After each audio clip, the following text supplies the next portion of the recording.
اور یہود کہتے ہیں کہ عزیر اللہ کے بیٹے ہیں اور عیسائی کہتے ہیں کہ مسیح اللہ کے بیٹے ہیں۔ یہ ان کے منہ کی باتیں ہیں۔ پہلے کافر بھی اسی طرح کی باتیں کہا کرتے تھے، یہ بھی انہی کی ریس کرنے لگے ہیں۔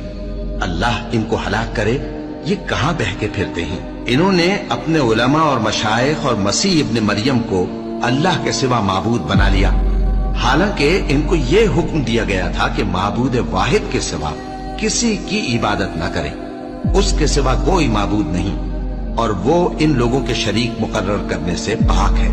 یہ چاہتے ہیں کہ اللہ کے نور کو اپنے منہ سے پھونک مار کر بجھا دیں، اور اللہ اپنے نور کو پورا کیے بغیر رہنے کا نہیں، اگرچہ کافروں کو برا ہی لگے۔ وہی تو ہے جس نے اپنے پیغمبر کو ہدایت اور دین حق دے کر بھیجا تاکہ اس دین کو دنیا کے تمام دینوں پر غالب کرے، اگرچہ کافر ناخوش ہی ہوں۔